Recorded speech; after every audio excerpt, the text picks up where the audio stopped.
What's good, everybody? And hold up. I just gotta hit pause on something here. My bad. What's good, everybody? And welcome to another episode of Bridge the Gap. This is the show where our goal is to bridge the gap of knowledge. And how we do this is we take very intelligent people, and I have to say, having seen you talk a little bit, I sincerely state very intelligent people like Mr. Mickey Factz over here, and we have them share their stories with us, and we just talk about their lives, and we learn from that, and we extract those knowledge nuggets, and we all become a little more educated and a little more understanding of the greater world of stuff. As an example, today, right before the call, I learned that it's like a thing to be wearing white from the Bronx. Like, I had no idea before that. So, anyway, it is my pleasure to be here. My name is Holden Stephan Roy, and I'm super excited to learn from you. So, before we get into it, you should know a couple of things. I learned something talking to you guys from the Bronx. You guys say this you know what I mean thing a lot, like in every sentence practically. The answer to your question is always almost no. I barely know what you mean. I'm kind of learning what you mean as I have these conversations more and more. So when you said yellow chair, I was like, no, I don't know what you mean, sir. I don't understand the significance of the yellow chair from the Bronx. That's the kind of stuff that we all love to learn, because outside of New York, it's a little bit of a mystery, right? Like, you guys are the place. But I've never even been to New York. So a lot of times we just kind of see it, and it's just fucking cool. So even talking to you, to me, it's just fucking cool, right? Like, you're like this piece of history that we get to explore the life of. And like, I don't know, that's just an exciting moment for me. So thank you for coming through and doing this. We're looking forward to getting into your story. My first question's a little convoluted, but if you bear with me, I think you might be able to answer it pretty well, and I look forward to that. So one day I'm watching my girlfriend washing these dishes, and she's playing this Black Eyed Peas song, and it's like that, I got a feeling, whatever, and she's like dancing around and she's doing her thing. So I'm thinking to myself, I'm like, yo, I remember when we was in the clubs and shit, dancing and doing our little jumpy jump to that track, and everybody was having a good time, but now people are doing chores to this music, right? Like, that means like music, if you look at it over time, today's club hits are kind of like, tomorrow's chores music and whatnot. And then that brought me back to being like super young. I'm like, my mom's, she would have like the disco going, and my dad's, he would have the Zeppelins going, and there was all in the tapes and stuff. So I was thinking about that. And then as I started talking to people, I realized, yo, there's the car ride music, and then there's the sibling music. And then depending on if it's the vinyls and if it's the tapes, or if it's, even if you're young, the YouTubes. And it's all very different when you're young. But what's really important is that with your musical journey, it doesn't really start when you start picking things. It actually started when you were like 5, 4, whatever it was, and people are doing chores around you, and life is happening around you, and there's a whole bunch of sounds and distributions going on in your life. And I was hoping you could start us off by talking about like a little youthful Mickey Factz and what the world of music was like around in his life. And hold up real quick, Mick. Take us sideways so we can get a better angle of you. Yeah, no worries. Okay. Well, first and foremost, thank you guys for having me today on your platform to share my story and to, hopefully let people gain some knowledge and some insight on, my journey. So I believe my earliest memories of music was probably before I was born. So the way the story goes is I was in my mother's womb, and my father was rapping to me in the womb. So this is 1982 because I was born. I'm an 80s baby. So my father was rapping to me in the womb. So my musical journey started before I even took my first breath. Wow. From then, obviously, went to church, so I heard music there, but I didn't really understand it. I was 8 years old, and there was a record player, and my cousin had "Ain't No Half Steppin'" by Big Daddy Kane on the record player. It might have been about 88. If I can just interrupt you, that's like the second question. So before we get there, I'm just curious about like what your parents were into, or just, if there were other stuff that was happening, because that stuff actually kind of seems to tie into what you end up creating, is what we've learned as we talk about it a bit more. If you recall it or not, if you want to share. Yeah, I mean, I'm sure, I think every black and people of color's home on Sundays, mom's is cleaning up and she got 70s music playing and 80s music playing. So that's probably where that came from. But aside from that, I can't really pick from anything in terms of an actual moment or an actual particular time. But I'm pretty sure my mother played specific music while she was cleaning, doing chores. You know what I mean? So that's probably what that's the question that you're probably looking for. I'm just curious because you know what? Nobody answers it the same, and it kind of just gives flavor. Honestly, I don't have like a set expectation for these things. People have their unique experiences to. Well, you're the first person to ever talk about being in the womb, right? So that's a brand new first right here on the history of what I'm doing. So that's crazy. Like just that alone was so interesting to hear. And I'm not saying that facetiously. It's like I don't know how you have that connection or even how that's a thing, but the fact that that's so meaningful to you is interesting to I think everyone. We even got a comment on my side that just popped up and said amazing as you were telling that because that shit's super interesting to people. But then if the rest of it's not that significant, you also said you went to church. Look, I had church in my youth. I can understand how that can add a secular versus not element to life and things like that make it a little different. So to me, when even just that little sentence added a flavor of context into your story that maybe other people didn't see. So don't worry, we're just getting calibrated with these easy questions. It's the beginning part of it, you know. So I let's hope go. so. Let's go to the record player then. I think you said it was Ain't No Half Stepping on vinyl, and you Yeah, were with a Big Daddy Kane. cousin. Yeah, my cousin played Big Daddy Kane. Ain't No Half Stepping. It was on the vinyl. It was on the record player. And as a kid, and I could kind of see that happening now with my son.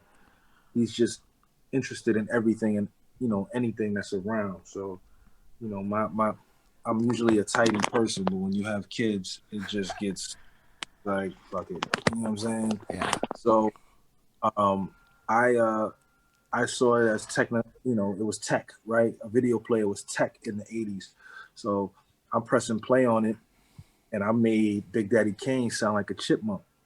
And I thought that was cool because, you're thinking about voices. I've never heard anybody speak in that kind of voice unless it was a chipmunk. So I made sure I made Big Daddy Kane sound like a chipmunk. My cousin was like, "Don't you dare do that to my record. You're bugging out. You don't listen to it like that. You listen to it like this." And that was my introduction into hip hop. That was like 88, 89.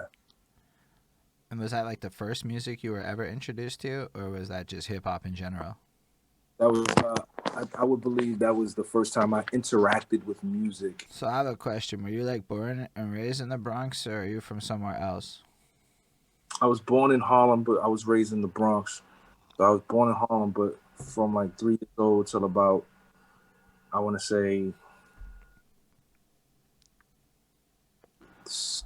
18 years old, I was in the Bronx. So I'm a Bronx guy. I'm a Bronx guy with family in Harlem. So it was I can't claim Harlem. You know what I'm saying? But I claim the Bronx. Wherever you went to school at, that's from in my mind. Ooh. Yeah. So that's how it's decided.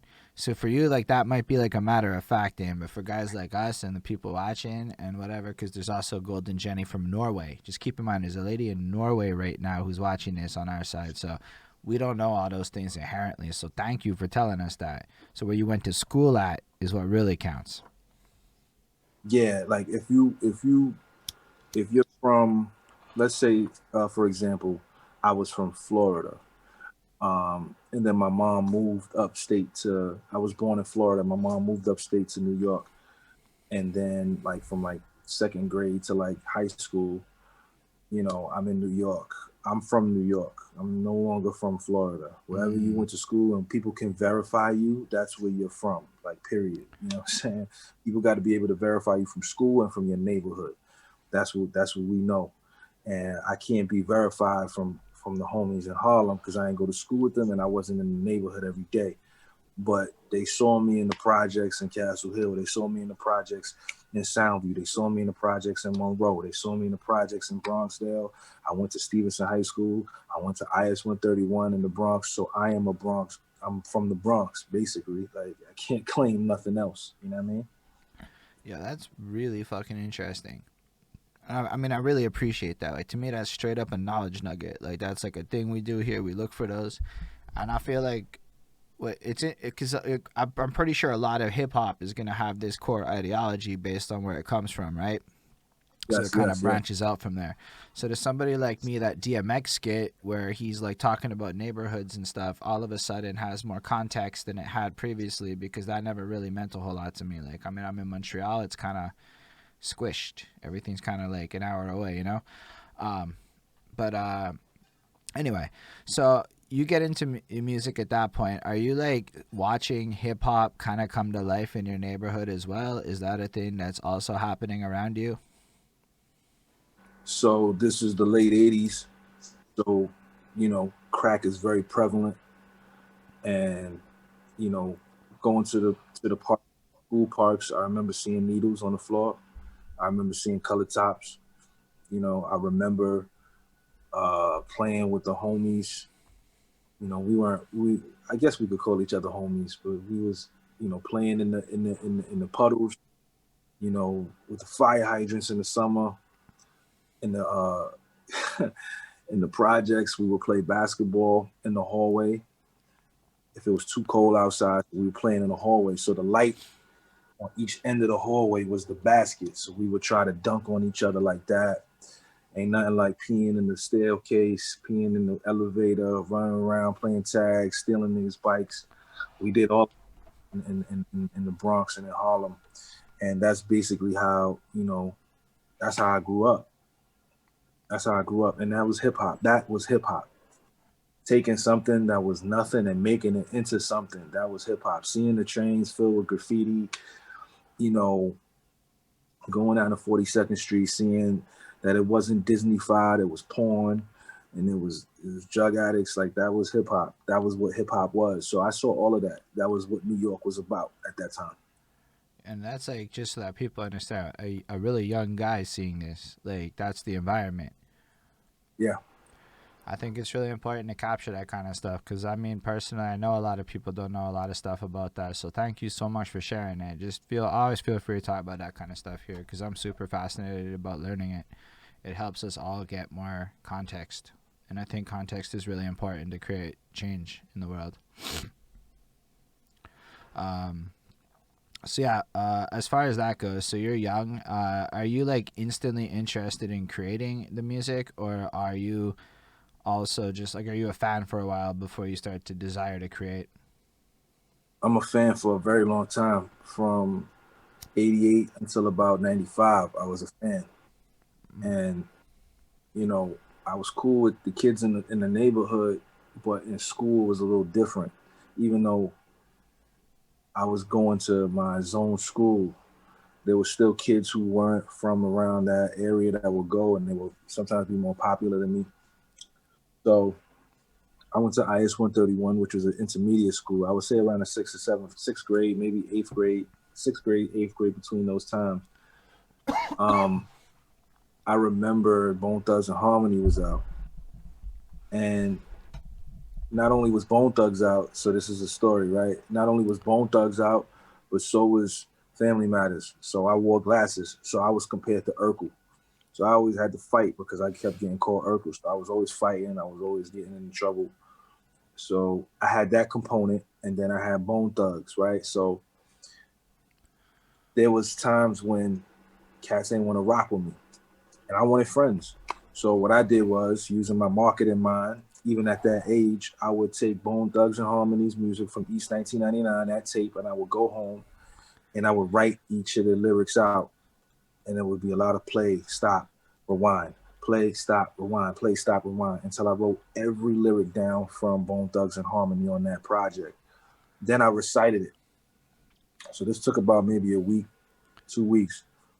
When I came into school, finally, after memorizing everything, I was the only person who was able to understand and recite what Bone Thugs was saying. Because at that time, rapping fast was like a novelty. Nobody was rapping fast. You know what I I was mean? gonna interrupt you to speak on that specifically. Like that back then was very, New York City was not necessarily the most accepting of Mm, other regions. Right. And if our radio was not very accepting, though they were, right? Our radio would play the big hits, right? But it's not like you would catch the radio playing King T or DJ Quick, you know? And so even more so in the streets, in the schools, that energy is reflected even more. And Right. like, if you're the guy that is into different type of hip hop from other regions, you're kind of looked at like, what? Like, what? What you listening to that for? You know? But then when you can do something like actually spit all the lyrics to something like Bone Thugs, which a lot of the people I was growing up around when Bone Thugs came out, it was just like, what the fuck are they saying? They didn't understand a word that they were saying. So to be the guy that be able to break that down for people, it's got to be a valuable asset back then. Yeah, you know? yeah. And then you got to think, you know, and to add to his credit, you got to think they weren't like they were out before East 99. So East 1999, they had Thuggish Ruggish Bone. You know, they had this joint with Eazy-E, For the Love of Money, but they weren't playing that in New York. It was just being played on MTV. You had to catch the video on MTV. So when First of the Month came out, First of the Month was their real big hit.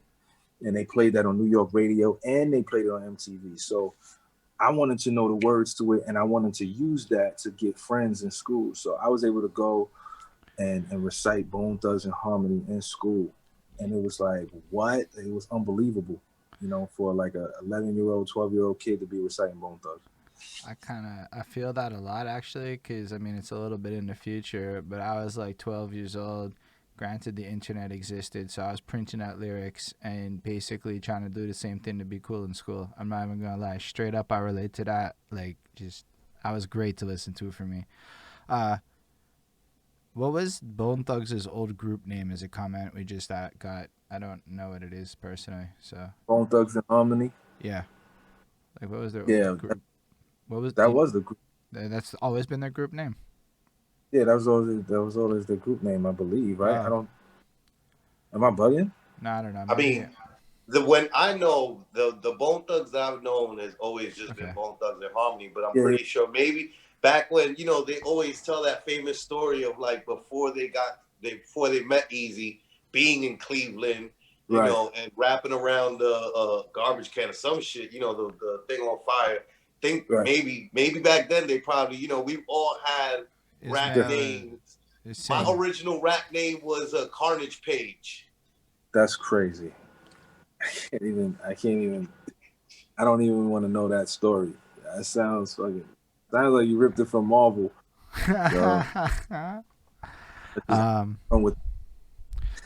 Fair enough, but I really like that. It also makes me appreciate your ethic, right? Because I've tried to transcribe lyrics. That's something I've done as an album reviewer. As in, I've sat there, and I know that on a 10 track, it could take 10 to 12 hours to like actually get the lyrics down, and then maybe you're wrong. So just to actually do that, like, I personally empathize with the level of effort you were displaying to like put the work in to build something off of that, and that's young. Not everyone does things when they're young like that. So big respect. That's how you fucking win, people. You start off, you find a way to make yourself pop off a little bit, and then you put the work in to excel and do. Like, you saw an opportunity and you took advantage. That's crazy cool. Anybody can replicate that. So yeah, that's cool. What happens after that then? So I guess you learn how to rap because you're learning all these Bone Thug songs? Right. So after that, I can now at this point flow fast. That means I can flow slower. So that was my introduction into reciting raps and learning the science and the technique of rapping. I started to do parody rap in like 9, 8. Like I would take like a famous Jay-Z song and then do like misogynistic rhymes. So like instead of, and at this time Sporty Thieves was out, so they did the No Pigeons record. So Pigeons was a big thing in high school. So elaborate, please. Elaborate. Okay. So this I know about, but he's right. You should elaborate. They don't like that's something that we like. I know Marlon Brando. You know, I know what's up. I remember when Sporty Thieves dropped right before No Pigeons, they dropped Jackin' for Beats on a Mhm. Cool Kid mixtape. And Yep. I went to junior high with Cool Kid. Shouts to Cool Kid, BX shit all day, you know? And so, you know, Sporty Thieves are really, really respected to people who know of Sporty Thieves, but I don't think most people know about Sporty Thieves. Okay, so let me break that down. Okay, so TLC dropped a record called No Scrubs. And before No Scrubs, to add to his point, 40 Thieves had an album called Street Cinema. And they dropped Street Cinema, and it was comprised of three guys. And a lot of times people try to call them a quote unquote knockoff Locks, because the Locks was three guys, and these guys were from Yonkers too. But they were a completely different style of MCs. So they had Marlon Brando, Big Dubes, and King Kirk. They put out Street Cinema. Street Cinema did real well. They had two singles off of that. You Ain't Getting Nada. I think that record was called Cheapskate or something like that, or Nada, something like that. So that was the record. And TLC dropped No Scrubs, which was dissing men, not having their own car, not having money. So It's a good song though. so Sporty Thieves took No Scrubs and made No Pigeons, which was a response to them. And when they did that, that song blew up big time. And it was like a response for men. And there, like I saw the reaction from that. So I took the record Chica and I did Pigeons. What's my motherfucking name? What's they motherfucking name? Pigeons, and who they running with? How them Falcons. So, and mind you, I was like 16 years old doing this, right?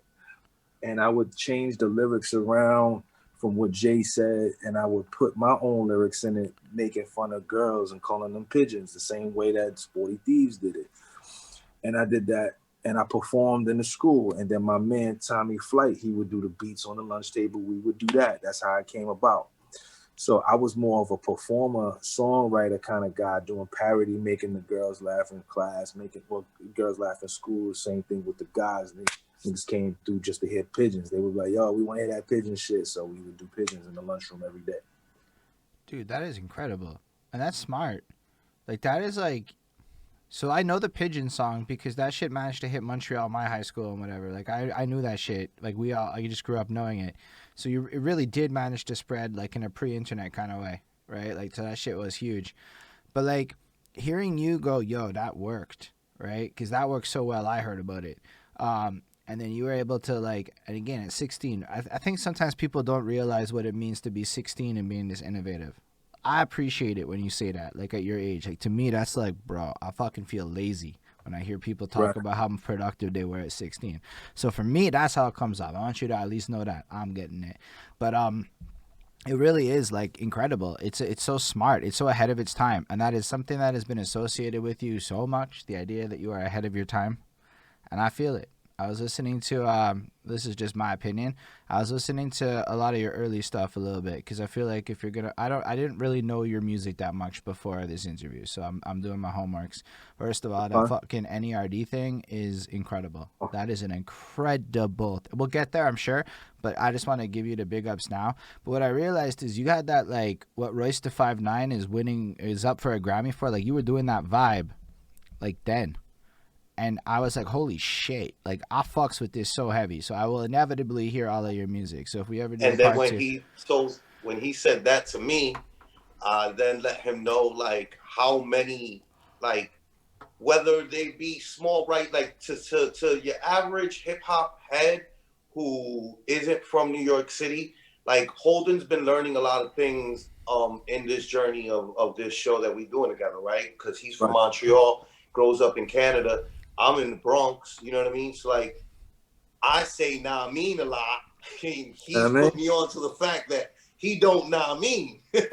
And I understand, right? And so, like, I explain, like, a lot of things that he started to understand, like, the journey that we do with, like, fashion and things these other things that are kind of, like, really, really important to us. You know what I mean?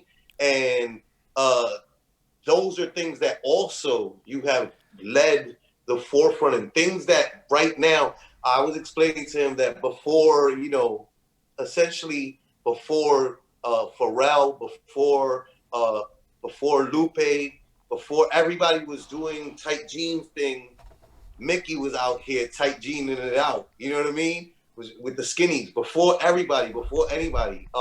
It was a lot of things that you were at the forefront of that a lot of people just aren't aware of. That's fair, eh? Because I can think of pictures of you. I've kind of like watched snippets of interviews. That's kind of how I prep this. I want to just see like, you know, and you get to see like the fashion has been mad consistent. But now that I think about it, you really like are on that shit in like the 2000s, and it becomes like the hottest shit ever. And you were like really like there's video evidence of you being that in like 2007 and shit before it's cool. Yeah, I mean, you know, there's, you know, we jumped ahead a lot. Yeah, no, we'll come back, but just to co-sign what Flacco was saying, man. Like, I don't think people. First of all, just being from the Bronx and being able to, it's overwhelming to know that like continuing the tradition of starting stuff and being that first person to do certain things is just unbelievable, right? Because, and I try not to really say it too much, and you know there are people like Flacco who champion that, right? Because if I say it, like I look crazy, but every time I go up to Sway, you know, Sway is the one who drills it home. Like, y'all wasn't wearing skinny jeans when Mickey was wearing it. He was the one that made it cool. He was the one taking the tomatoes. He was the one niggas was calling a hipster rapper. He was the one wearing Supras when niggas wasn't wearing Supras. He was the one wearing Y3. He was on Supreme. He was on Rocksmith. He was on everything that guys is wearing. Had True Religion jeans on in 2003 when people started wearing it in 08 because of Jim Jones.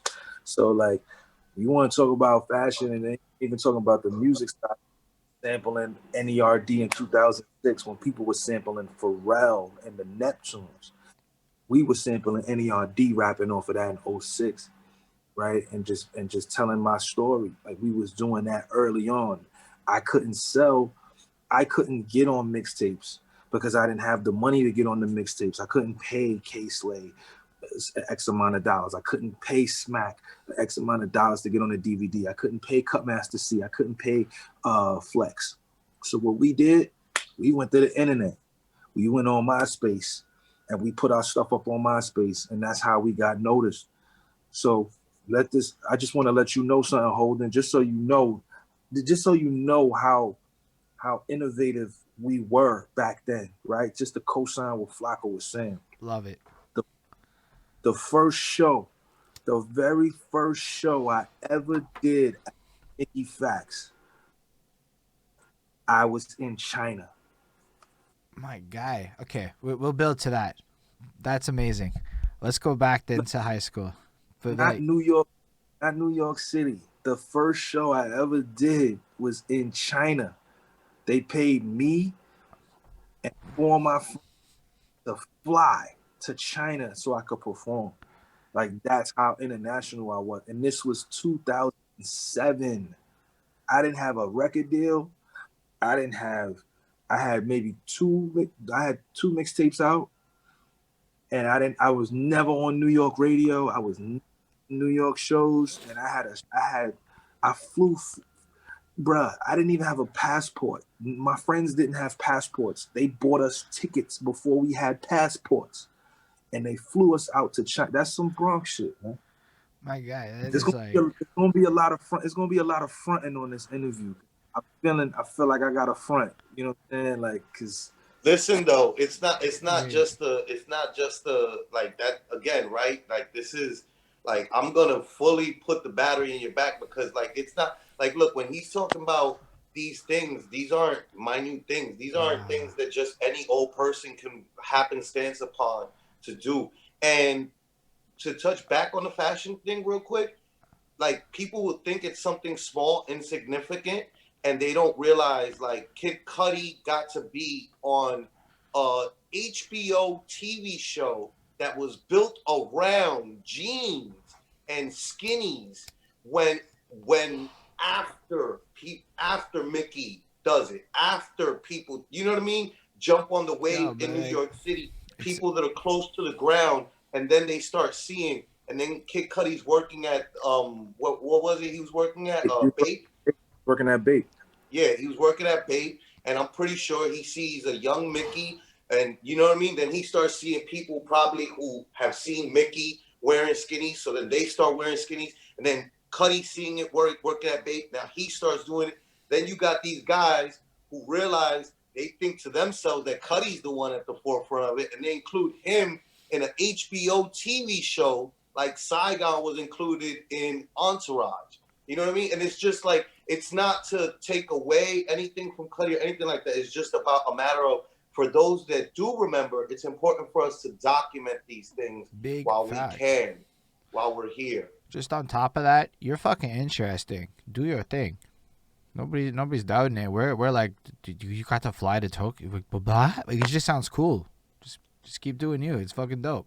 But yeah, I'm real like excited to talk to you because in a sense, I don't know. I watched you talk and I like how you think.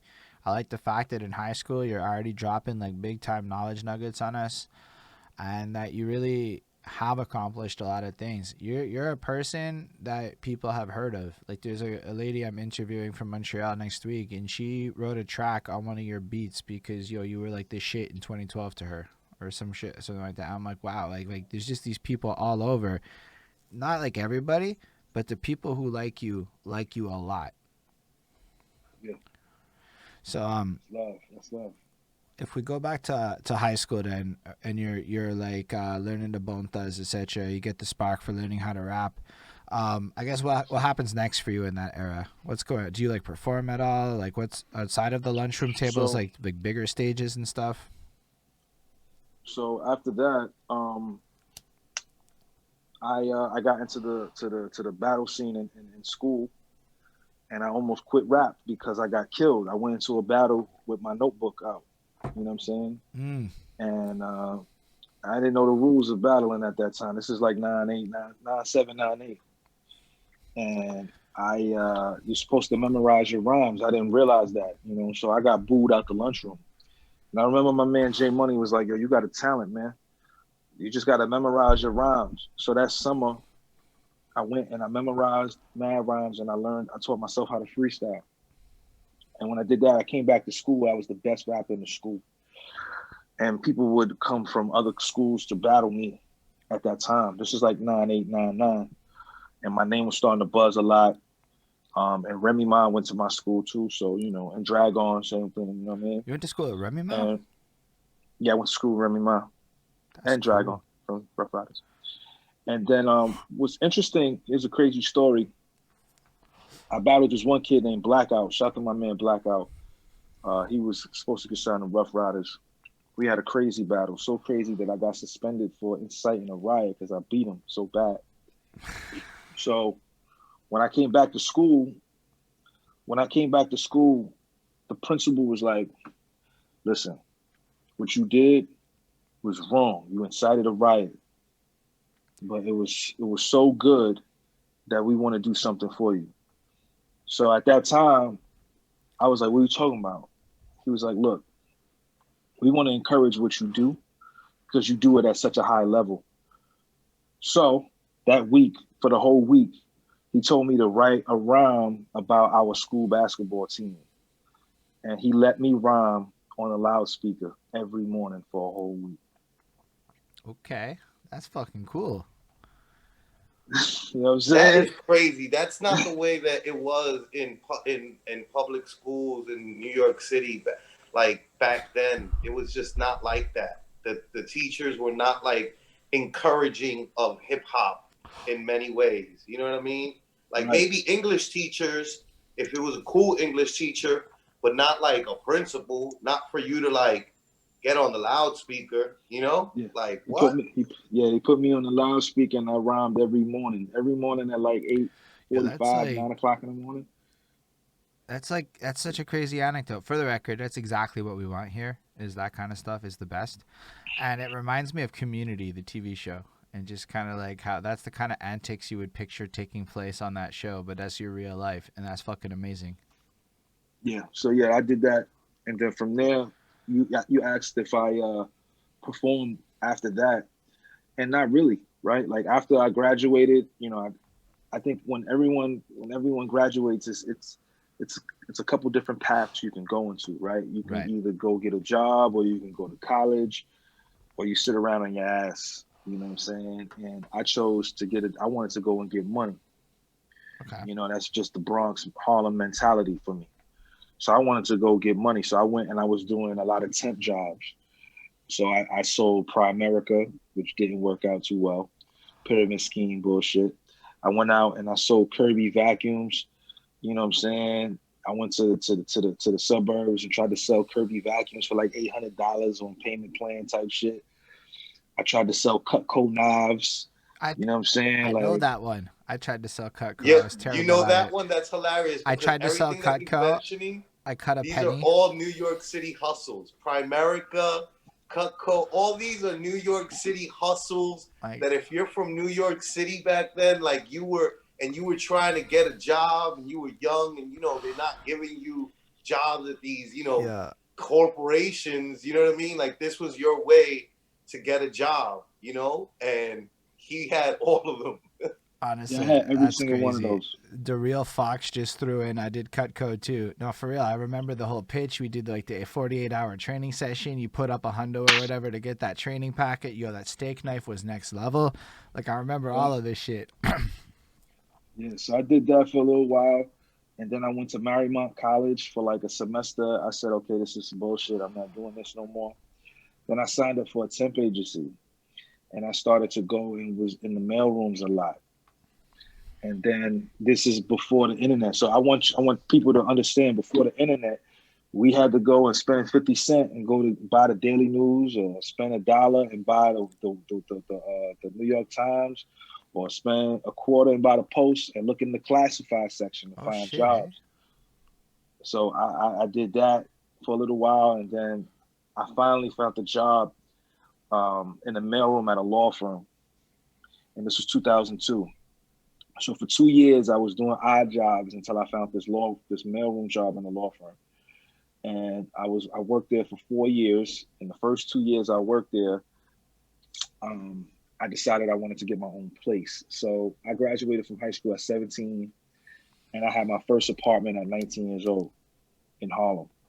I was a 19-year-old with my own apartment in Harlem, and I had an office job because, the mailroom was the office. And then I decided I wanted to go to NYU to study law, right? So because I was there already, I was already learning the shit anyway. So I became a paralegal, and I worked at that same job as a paralegal for 2 years. And all between this, I'm still using hip hop as my hobby. It's a hobby now, right? So 2002, my aunt, was it 2002? Yes, 2002 or 2003. My aunt was doing hair for Mona Scott. Mona Scott is the creator of Love and Hip Hop. Oh. But in 2003, Mona Scott was managing Missy Elliott. Oh, okay. I know what all of those things are. So she hands my CD to Mona. No, she hands my CD to somebody who works closely with Missy Elliott. Missy Elliott hears it. She's at Elektra Records, which was from Arista, and Missy Elliott wanted to sign me. So Missy Elliott had contracts written up and everything for me to get signed to Arista Records, Elektra. So there was a manager that my aunt wanted me to sign with at the time. The manager didn't believe in my music. And then once he got the phone call, Elektra, that these contracts was ready, then he wanted to sign me as a manager. And I was like, no, I don't want to work with you because you didn't believe in me. My aunt was furious. The deal got taken off the table. I met with Mona Scott, and she was like, I can't believe Missy would want to sign you this quickly because if she heard your talent at this time, this is unbelievable. She was blown away. So, and this was Mona Scott before Love and Hip Hop. She was just, you know, doing Missy's day-to-day stuff. So fast forward, 2004, I meet Smoke DZA. Yeah. Yeah. I meet Smoke DZA in 2004. He's working with Cinematic Music Group. I meet him, battling him, and we became real close. And, you know, I started doing music with Smoke DZA and Numbers. You were already battling at this point? Yeah, I was battling in the streets of Harlem because I was living in Harlem at the time. Do you want to tell us and a bit I'm going about that? Because, man, I don't know a lot about battling in the streets of Harlem in like 2003. That just sounds like a really fascinating thing. So Smack DVD captured Murder Mook and Jay Mills. These were the two MCs that go back and forth spitting rhymes a cappella. And Smack DVD captured that. But before Smack DVD captured it, we were running around doing the same thing in Harlem all day long, every single day, all night. And this was one of those things that just always happened. Funny story for Flacco. One day I was battling this African dude on 145th and St. Nicholas, I believe it was. I was battling him on a corner. And I didn't think anybody knew that I was battling him on the corner. So years later, I was going by the name Renegade. That was my name at the time. Years later, Swave Sever tells me, yo, I was there on that corner when you was battling that makes sense. It's his neighborhood. He was like, I was out there. We had just finished me and Ike P, we had just finished robbing somebody. And we saw we saw this kid with glasses battling. And I never knew it was you until you said your name was Renegade in like 2010, 2011. And people started figuring out that Mickey Factz was Renegade. And he was like, yo, you was out there battling. So, you know, we knew about you. You know what I'm saying? So we were doing that every single night, every single day. We would go to 42nd Street and battle. Jay Mills, Shells, me, Mook, Rex, Iron Solomon, Jen. Everybody was just running the streets, getting crazy. That's how we got our name up. And it wasn't to just show we were the better battler. We wanted to get record deals. Yo, tell us a bit more about why? Because, yo, you got to understand, like, this is not easy stuff to even Google. You try Googling this, you're going nowhere. I'm being real with you. So this is like a fucking treasure trove for everybody watching right now. Right. We were doing it because we wanted to get a buzz up and get our name up. We were kids. We didn't have money to get on these mixtapes. So we had to do what we had to do to get our name up in the streets. And that's what we did. So the name Renegade was buzzing in the streets. The name Murder Mook and Jay Mills and Rex, they name were buzzing in the streets from battling. And we wanted to get record deals because we figured if we get a record deal, we'll be straight for the rest of our lives. You know what I mean? So yeah, that's what happened. All right. So basically, you guys were out there. Was it like, let's not like, how was the format of the battling? Like even back then, like this was it freestyling? Was it like written? No, like... written rhymes. Written rhymes. We would have about 10 to 15, maybe even 20 rhymes memorized. And we would go and spit these 20 rhymes back to back to back to back. One done, you go, I go. Until whoever stopped was the loser. Whoever ran out first. Yep, whoever ran out first was the loser. So, I mean, not to like just run it down, but like this is so interesting to me, right? Because I know a bit, it's easier to learn about 2010 battle rap because you can just watch that. This shit is like, okay, we're talking like the beginnings of a lot of people. Like Iron Solomon's the guy I've talked to, so it's like so fucking cool to get like a little insight into like this world more. Like, so you guys are is it like an organized thing in the sense that y'all was like, you knew what you were doing, collectively working together to like build up something, or was it more random than that? It was more visceral and random. You know, I saw Iron Solomon. First of all, Iron Solomon, he was a living legend. To the point, he was such a living legend, it felt like he was an urban myth. Because this guy he just wouldn't lose. He couldn't lose. You know, he was that good. And, you know, we were just going from block to block, from city block to city block, from street to street, battling, just whoever would accept the challenge. So it wasn't regulated by any league or any format or any business, anything like that. It was more so visceral, random.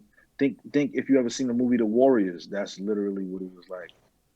Okay. Literally was like Warriors, and it was literally 40 seconds. It was always the major wherever there were a lot of young black and brown people congregating in the city.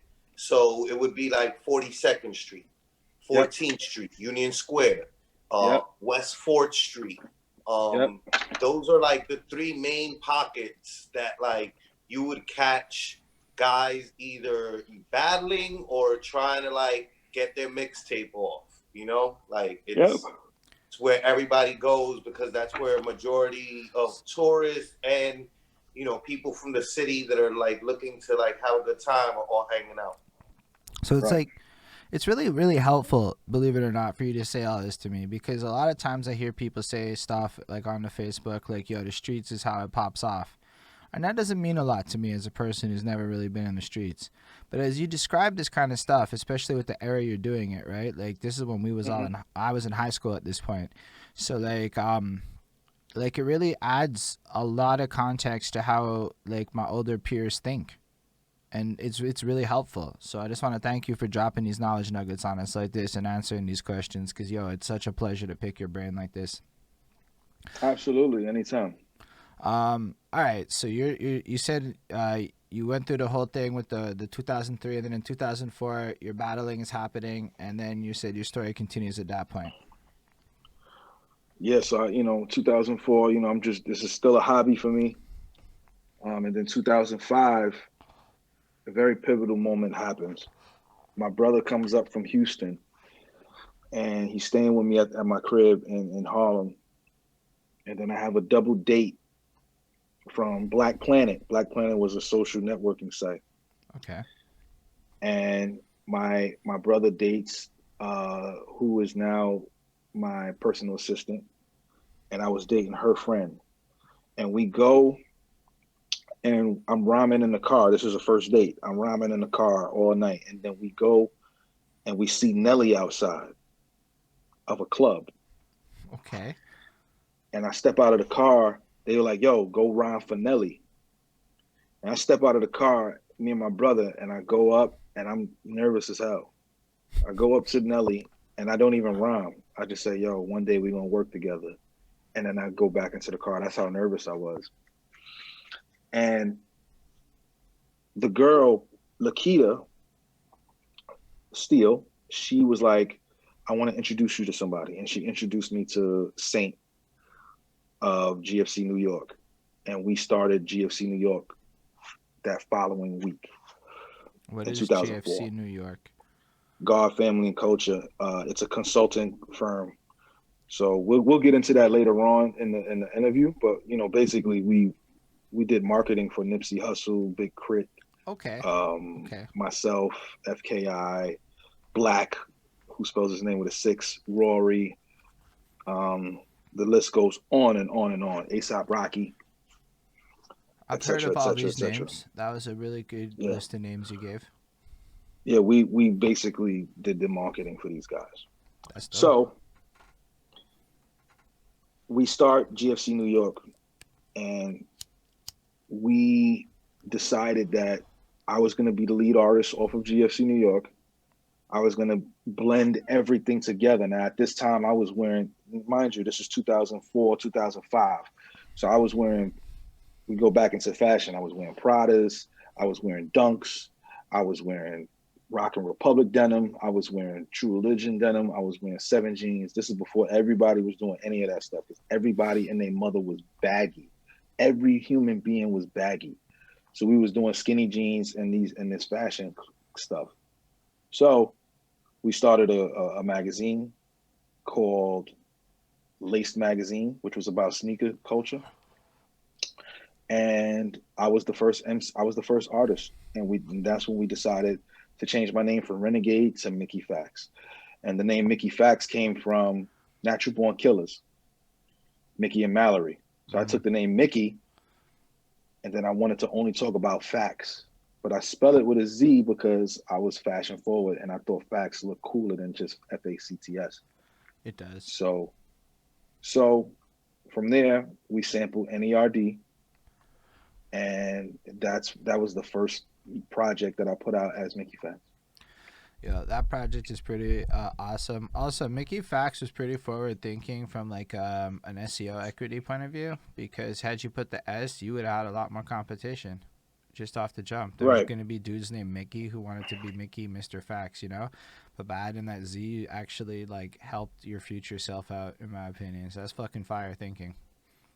In terms of algorithm too, and in Googling, when I Google if I Google Mickey Factz with an S, you get Mickey Mouse Factz. Yeah. So like If you Google it with a Z, you get me. So that's dope though. I really appreciate that. That's really smart. Like I'm an internet guy, so that shit is fire to me. When I hear that, I'm like, oof, this guy's smart. You know, it's just like it's important stuff. But let's talk about that, like that first tape, because I mean I listened to it in full. It touches on a lot of powerful concepts, and that was really interesting to me. Everything about it, from a lyrical thing, listening to it in 2021, it felt timeless, and I don't say that lightly. I say that like you could have released that today, and there's almost nothing on that album that like would be weird. You know, like, you know what I mean? Like when people kind of drop certain references and stuff that really like date it to a point where it's like, okay, you can definitely tell.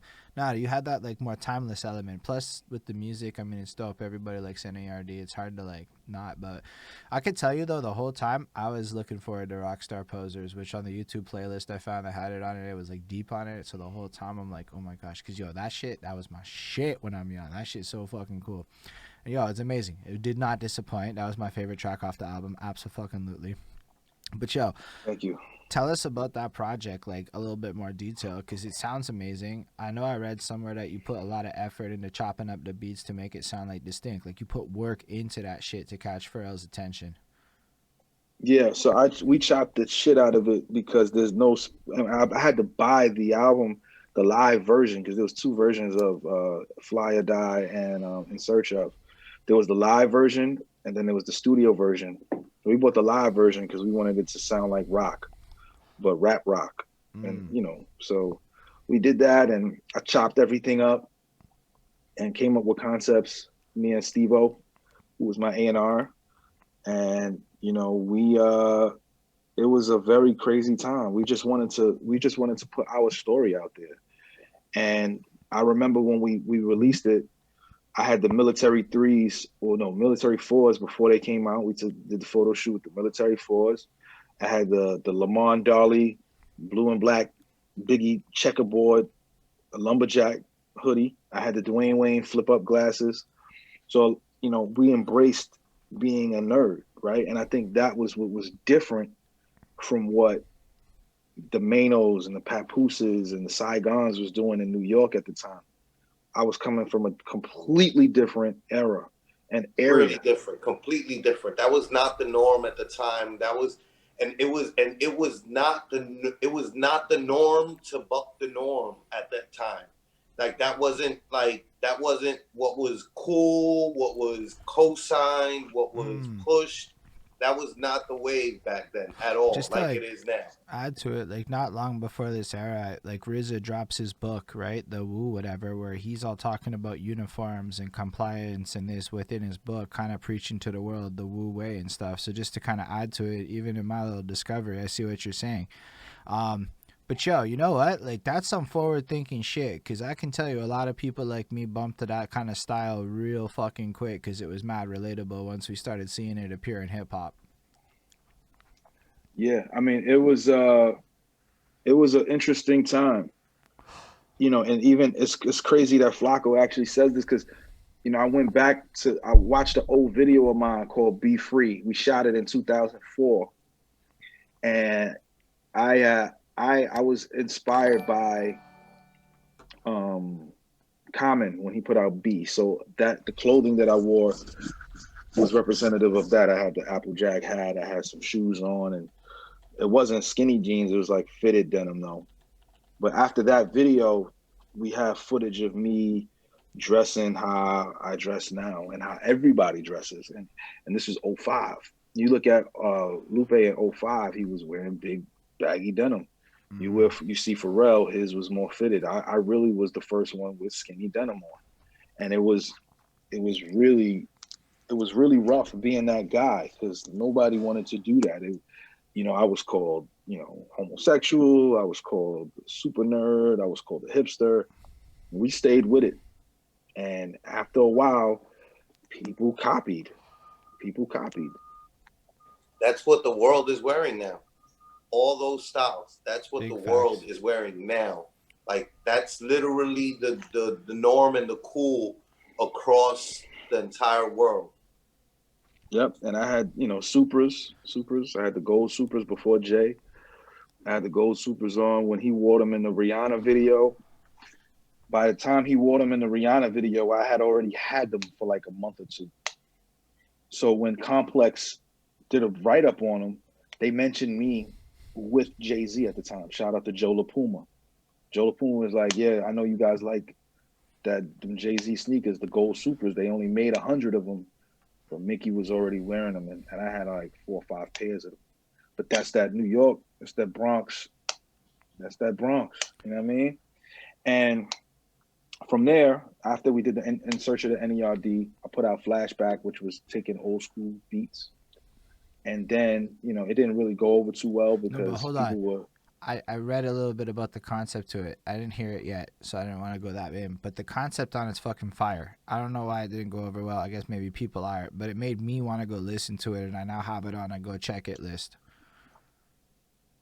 I don't know if you want to expand on that a little bit. So what I did was I was working on Flashback before In Search of the NERD, and it was rapping over old school beats. But my A&R was like, you just did In Search of the NERD. So to do old school beats, you got to take them to the future. So we took old school beats, and I had my producer at the time, Precise. He would take the beats and make them sound like 2007 and beyond.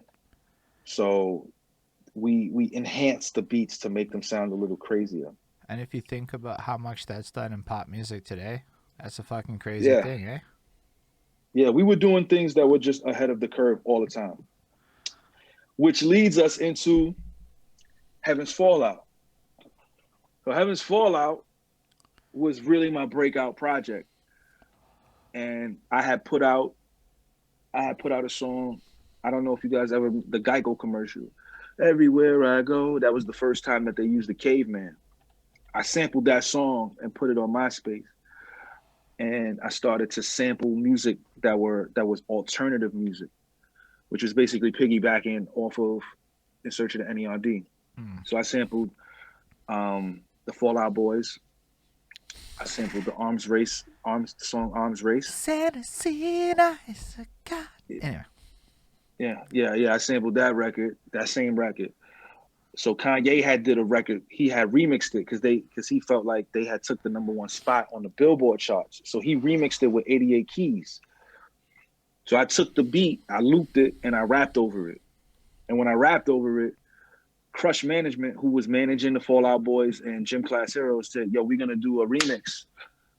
And we want to put you on that remix because this record, what you did to it was just as good as what Kanye did. So I went in the studio. I was in the studio. Ye had to do his verse over. So it was me, Kanye, and Travis from the Gym Class Heroes in the same studio working on this record. Yo. And I laid my verse down. So, Legend. And so, mind you, while we're all in the studio, Flacco, while we're all in the studio writing our verses, Kanye reciting his verse, redoing his verse over, Lil Wayne sends his verse in. I ain't even know, and this is Wayne in 07, 08. Oh my God. No, that was right before he did the Gym Class remix then, right? Yes. Right before he did the Gym Class remix. So Wayne sends his verse in. So now this is before I went to China too. So this is me, an unknown artist, putting music on MySpace, working with Kanye West, the Gym Class Heroes, Fallout Boys. I was hanging out with Pete Wentz at this point. Me and Pete Wentz is hanging out all the time. And Wayne. when he's on like One Tree Hill too, or around that? Yep. Oh, wow. So wow. I was on that record. and they wanted to manage me, but we had our own in-house management team. So that was our downfall. We didn't let people in our circle. So because we didn't sign with them, they signed Tyga. And then they took me off I have the original song. I still have the original song. They signed Tyga and they put Tyga on the remix. And then they add mad people on the remix to spite me. But at first, it was just us 4 or 5 of us on that remix. That's crazy. And I still have the original song in the files from that. And the email. I'm just like, yo, listen, I like the Gym Class Heroes. Like, they're actually like, yo, when I really got into music, that's some shit where I geeked hard over them. They were like interesting as fuck. And you're telling me that you're like at the beginning, just right there with like fucking Travis and fucking Kanye West, too. Like, I like Kanye. I don't care what other people think. I think he's a fucking interesting dude. I'm like, that's some big shit. Kanye's the god. Let me tell you something. As long as we're doing something together, Holden, there will be no Kanye blasphemy. No, I like the guy. Kanye's a huge inspiration. No. Kanye in 2013 said, "I'm more than just a rapper" in an interview. And that shit resonated with me so heavy that I became like a bigger entity in my own mind. And Kanye basically unlocked keys to my future and helped me see my own potential. So like, people can say what they want about him, but I find him to be a very interesting fellow. Anyway, that's not really here nor there. I'm still kind of like really dumbfounded by how talented you are. Yo, Gym Class Heroes, Kanye, like crazy.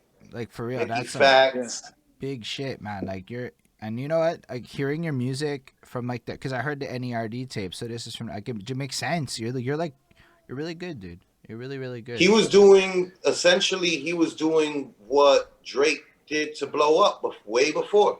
Because when Drake first, one of the first things that really like made me rock with Drake was that I don't know how you pronounce her name, but Lakai Lee, Likely, yeah, Likely.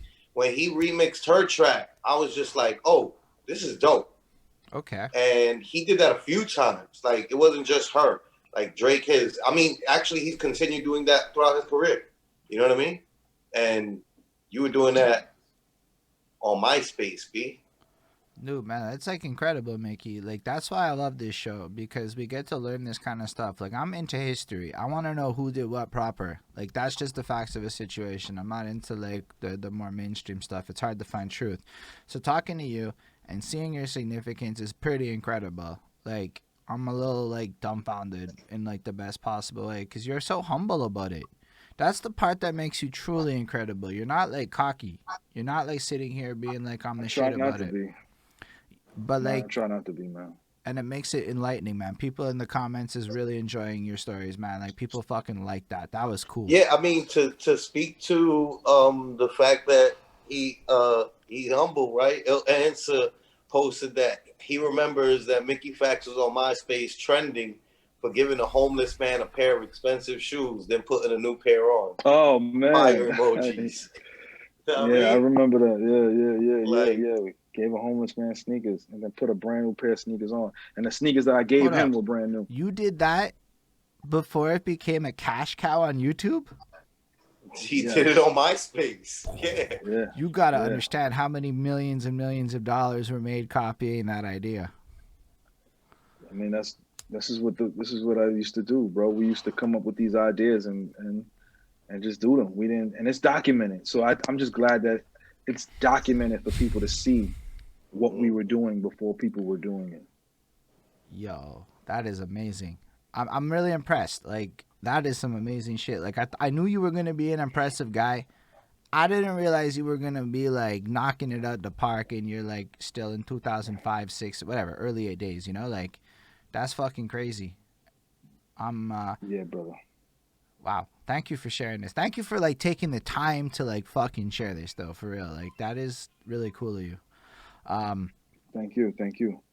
So I guess what happens after you make this next part? This song happens or doesn't happen? Sorry, I should say. What happens next for you then? So now that I'm not on the record, we're like, well, what's next?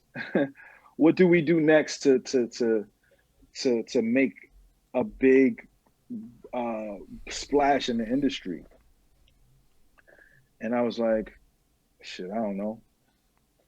We had just came back from China, and we made the super song when I How came did home you from get the China. China thing to happen? How did that happen? So they reached out to my assistant, who it was Fader Japan. We did a photo shoot for Fader Japan, and then it got in the hands of MTV China. And MTV China wanted to fly me and 4 of my friends out, put us in 5-star hotels, and perform for MTV China. So that's what we did in 2007. And we came home. Whenever you get off tour, it's like, what's next? After you get off tour, it's like, all right, what's next? What do you do next? And we didn't know what we wanted to do next. So January 1st came around, and my A&R, Steve-O, he was like, yo, let's put a song out today. I was like, all right. So I gave him a song, and he put it out. Put it on MySpace. Following week, he did the same thing. Yo, let's put another song out. I was like, yo, we just put a song out, bro. He's like, no, we gotta put another song out. Let's put another song out. And I was like, all right, I gave him a song. Then the following week, he was like, yo, gotta put another song out. And I was like, yo, relax. We holding on. At that time, I like to hold on to music and wait for the deal and wait to get a record deal. He was like, nah, let's not wait for the record deal. Let's just put the shit out. So he puts another record out. And then he was like, yo, I want you to record to this record and we could put it out this week. And I was like, yo, you putting out too much music. Mind you, this is 2008. People were they were not putting out music on the internet at this rapid rate. They were not like how we doing it now. That was not a thing. The only person who was putting music out every week was Crooked Eye. He was putting out a freestyle over other people's beats every week. Yeah, I remember that. Yeah. I put out a song. I was the first person to put out a song every single week. And I did that. And when I did that, all hell broke loose. People were like, yo, this kid is putting out a song every single week. It was unheard of. And then I had the song with the Cool Kids, Rockin' and Rollin'. We had Cuddy in the video. We had Vashti in the video. We had the Kids in the Hall in the video. We were representing New York to the fullest. Let's be clear. Let's be. You want to be honest? Let's be clear. Yes. Getting back on the fashion tip. Let's do it. Back on the fashion tip. Mikey from the Cool Kids, he had on my man's troop jacket, right? And then I was the first human being to ever wear Hood by Air and have it air anywhere. That shirt I had on in that Rockin' and Rollin' video was Hood by Air. I was the first person. What year is that? 2008. Jeez. Yo, that's like, I don't know what that means fully, but I appreciate 6 years that. Before. That's like 6 years before Rocky. What's Hood by Air? It's a label. It's a fashion house. It's a fashion house label that people just fell in love with. You know what I'm saying? Because A$AP Rocky, he made it even more popular. But I wore it first in 2000. 6 years before. 2008, I had it on before him. That's amazing. So, mind you, I'm putting out a song every week. Then, Omen, he reached out to me and was like, "Yo, I want to put you on a record. I'm putting out a song, and I want you to be one of the artists that's on the record." I was like, "All right, cool." I was like, "Who else is on the record?" He was like, "I got this Canadian kid. Nobody really ever heard of him. His name is Drake. We want to put him on the record too." And he was like, "Yo, can you get Travis from the Gym Class Heroes?" Because he had already known I was working with him. And I was like, yeah, I can get Travis on the record. So he sends me the record with Drake doing the chorus and the verse. Mind you, nobody knows who Drake is at this point. I'm like one of the biggest up-and-coming hip-hop artists in the game. So I'm like, oh, Drake, this chorus is fire, his verse is fire, I'll put a verse on it. I put a verse on it. So at first, it's only us two on the record. Then I call up Travis. I'm like, yo, Travis, my man want to get you on the record. He was like, bet. Because it's you, I'll do it. So we get Travis on the record. And then we put the record out maybe in June of that year. And that was, if you can go on now, right now. Yeah, that record was a big, that was like a cosign for Drake at the time, a big one, because it was like Mickey was definitely buzzing hard.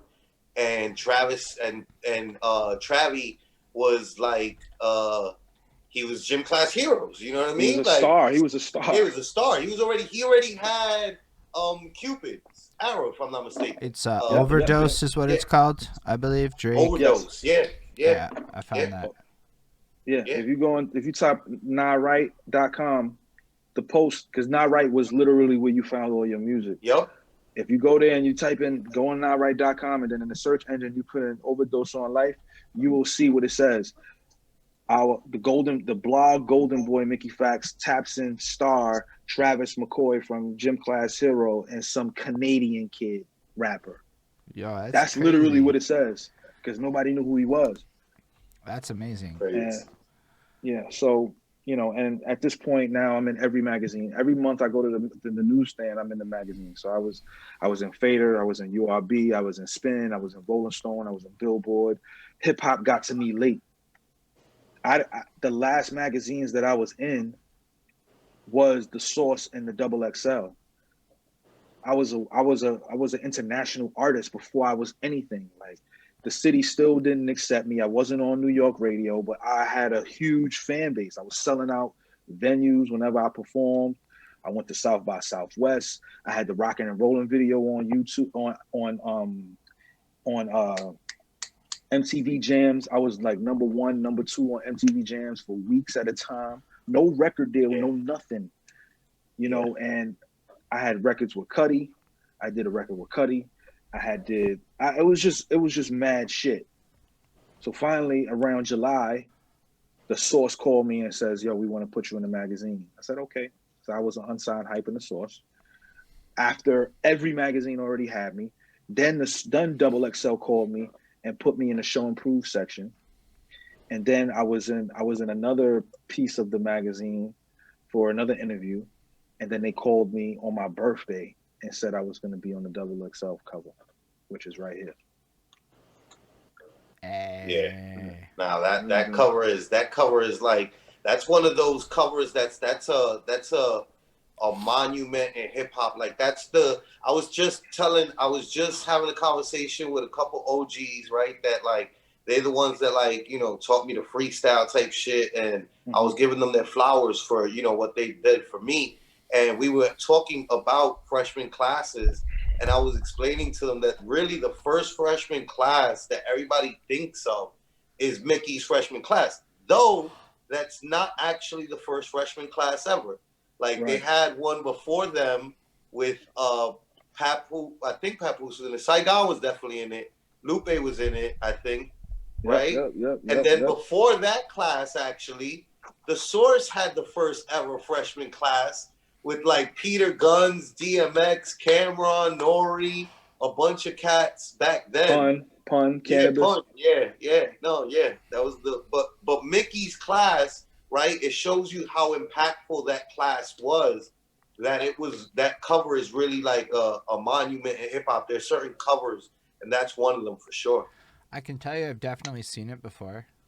It's something that was significant because I'm in the age group that was like in I guess your equivalent of college around that time, right? So like I'm all on YouTube. We're all talking about whatever. Like, there's a good chance that a younger me did know about you, and I just don't remember it at this time because of like the era that you were in, right? Like, that was kind of my inception to internet culture at that time. Yeah. I mean, he was at the forefront of it. So we were sampling different records, and I was everywhere, man. I was on MTV all the time. I was on BET all the time. It was a great situation, and I was poor. Like, I was piss poor. I was the flyest, poorest dude in the universe at that point. I was getting clothes for free. I was going to events just to eat. I didn't have a place to stay. I was sleeping on couches, all types of wild shit. And then at the end of 2008, I went to a casting call for the Honda commercial. For Honda wanted a spokesman from hip hop to be their spokesman for the 2009 Honda Accord. So I went to the interview, I did it, and I got the job. And my first time going to LA was to shoot a commercial. So I had a chair just like this with my name on the back of it. I had my own trailer. I had a makeup artist, and they paid me to do the music. They paid me to be in the commercial, and that was my first time making some big money. Aside from the shows that I was doing at the time, and then that was the start of the brand again, restarting it over, and then. Like my commercial was playing all the time. I made a lot. I remember that commercial. I was about to say, I remember that commercial airing all the time. I remember it being on Current. I don't know if you remember this network on TV. It was on Dish. I think I had what's the other satellite thing called network called? I forget. DirecTV. I had that, and they had a channel called Current. I think it was Al Gore that was behind it on the low, but it was like a really like essentially what Vice is now, but without like so much of the edgier stuff. You know what I mean? But they were really like pushing, like that ad ran on their channel religiously back then. That's crazy. Religiously. Between every show, between every little thing that they were doing, they were running that commercial. I remember that was like, that was right before the achievement, right before Paradise came out, right? Yes. Right before Paradise came out. So I was on Current, I was on MTV, I was on BET, I was on Fuse. It was a cable commercial, and it aired a lot. Yeah. And then I went on the Rock the Bells tour, toured with them, and came home and prepared for 2010.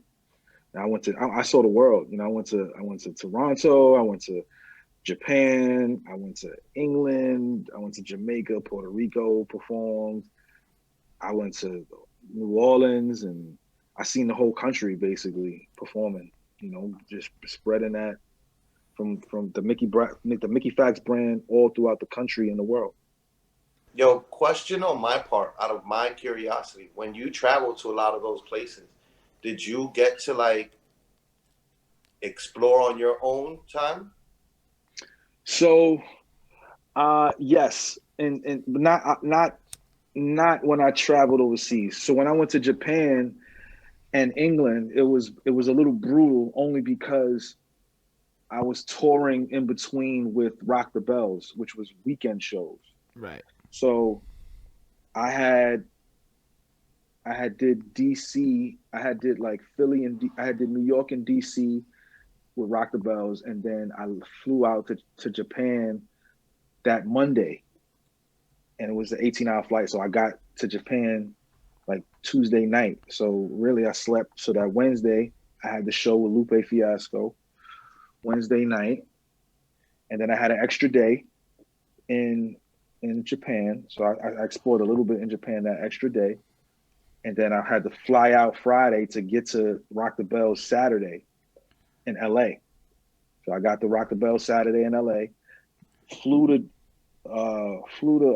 San Francisco Sunday to do the show, and then fly to London to do my set in London.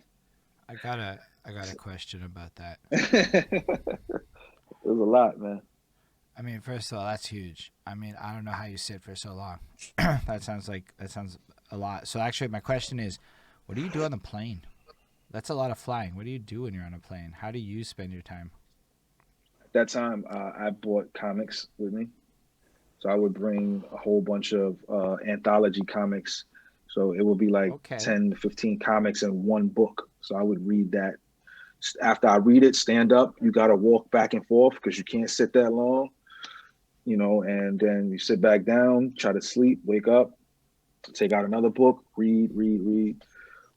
At that time we had iPods. So, listen to music till your phone died. There was no charging on the plane. So you had to read. This was that time, and every city I went to, I would pick up another book because I knew I had a crazy flight ahead of me. The Japan flight was like 18 hours. And then to fly from San Francisco to London, that was like a 13-hour flight. So I had to stock up on books. Yeah, that is so and when cool. when I went and Flago, when I went to Japan, Big O from Phenomenon Swagger, they had the MCM license. So when I went to Japan, they had all MCM everywhere. Oh, so when I God. went, I took mad MCM and brung it back to NY. So I was the only nigga in New York City at the time wearing MCM. MCM. Years before it came back, because MCM, after Dapper Dan stopped, after that era ended, MCM went away hard in New York. It almost had like what I tell people like Armani is. Like whenever I see the homies in Armani, I'm like, yo, you look like a European fan that's not popping out here anymore right now. Right? It's just one of those labels. And MCM went through that for a while. And then it wasn't until like recent years, like like 2010s maybe? Like that they made a resurgence. You're muted now. You're muted, Mick. Yeah. My fault. I said I had it in 2009. Yeah, so they had it in like 2011, 2010, but yeah, because only Japan had the license at the time. Crazy. So they had mad MCM. I had wallets, I had book bags, I had hoodies, I had all types of shit. And then after a while, it's just like I just gave it away. I just gave it's just like whatever, And then at that point in 2010 was when I decided to stop wearing Supras. And then that's when I got into Y3. I had Y3 pieces here and there, but in 2010 was like, okay, I'm gonna wear Y3 only from here on out. So my whole super collection is Y3. Yeah, nah. Okay, like you gotta understand that for you, that's like, this makes total sense to me. For me, I'm like, why? I don't fully understand all of this. So Y3 is an Adidas brand created by Yoji Yamamoto. He's a Japanese designer, and they collaborated to create this product. Now, the reason why I chose Y3 to be the only kind of clothing that I wore is because Y3 is always ahead of the curve when it comes to fashion. That's one. Two, it's couture clothing. It's not super expensive like a Gucci or a Louis. It's affordable, but it's not affordable for some people. And three, it's obscure. A lot of people don't know about it. So if you're wearing it, you all facts. You fire. And yeah.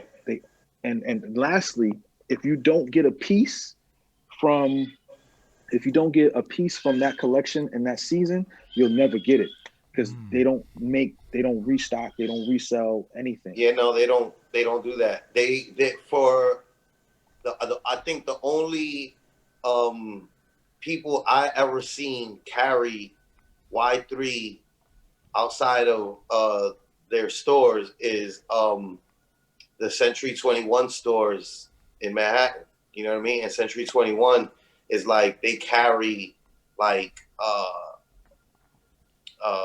high-end European brands, really expensive brands. You know what I mean? So like, right. And it's still more like, it's not like, TJ Maxx, you know what I mean? Like they carry like the highest of the brands, No, I can't. Right. So sorry about that. I had to send my wife's photo of her project dropping to her. So apologies for that. Yeah, if it's all right with you, can I just take 2 seconds to run to the washroom right quick? Yeah. And then I'll just keep this running. Now, the Y3 thing, by the way, is like it makes sense for you too, because like you said, right, you were already rocking what everybody's rocking now. Then, right, what were we talking about? Like 06, you said. So like you're in tech gear before everybody else is running to, you know what I mean, to Nike and to all these other brands, which is recent. That's a very recent thing. Like, it's not even like a very old thing. Like, that's a thing that's still right now, essentially the temperature of New York City and how everybody dresses. You know what I mean? In the day-to-day right now in 2021. Right. And I didn't even realize that I could have and I feel bad. I could have been putting up backgrounds for all of this stuff because I have pictures from all of this stuff.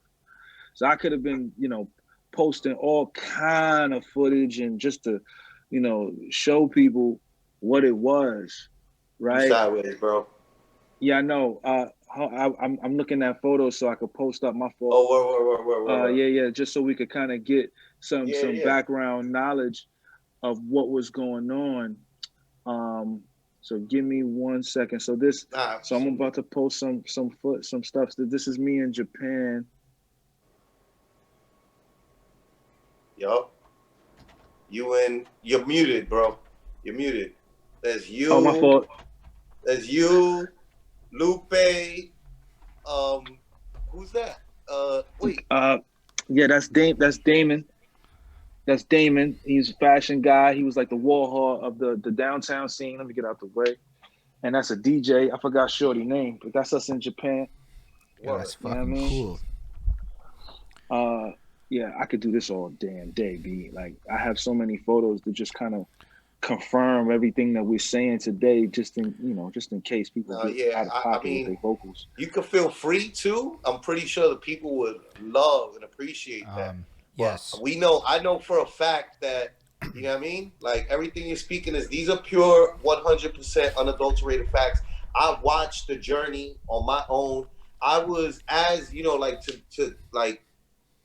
to co-sign everything that Mickey's saying, is like, I know that it's true because I, like Mick, was one of those guys in New York City that was bucking the norms amongst his circle of friends. You know what I mean? Yeah. And in bucking those norms, I'm paying attention and seeing Mickey making these moves musically. You know what I mean? Like, right. And I'm paying attention to everything that he's doing. That's the magazine at that point in 2000s. Those are the magazines that I'm reading. I'm looking at Fader, because Fader was one of those magazines that was at the cutting edge. Like, they were paying attention to hip hop acts that the Source and XXL was not paying attention to. The temperature was starting to change. The culture was starting to change, and the beginning of the internet really taking over as far as like what media, like people in New York City, right? We had a Cobra clutch on hip hop for so long. That's why guys like Flex and Hot 97, they felt how they felt for a very long time, which is a very like number one attitude. So it's like, we're number one. We don't have to acquiesce to artists. Artists have to acquiesce to us. We break artists. We make people famous. So people need to be appreciative of us. And at that point, that run of them doing that in the 90s was coming to a complete halt and stop in the 2000s. And it was because everything was headed to the internet. And they were not, they were holding on to FM radio, and they were not like, at the cutting edge. And so a lot of acts like Mickey and all these guys, and that's why I think that XXL cover is so celebrated, because it's the first like really like artists getting on through these other avenues and not through the traditional avenues that people had gotten on through before. Right. So like where the freshman cover before them existed, and you had Lupe Fiasco on it and Saigon on it and all these guys on it, those guys still got broke through traditional methods, through these Hot 97s, through these particular DJs on these big mix shows, and through those avenues. And now this next class that came with Mickey and Corey and Blue and all these guys, it's like Kid Cudi, you're having a new class breaking out in new ways and getting discovered in other ways that don't have to do with like the traditional print media and press radio of like Hot 97 and Power and like Source and XXL. You know what I mean? Like you have this freshman class that's leading the forefront of like, you don't got to do it that way anymore. We're doing it a whole new way. And that is essentially the way that everything gets done right now. Mm-hmm. Mm-hmm. That's true, right? Because, like, I mean, I can kind of co-sign that idea as well, because I'm, like, the first consumer of that era.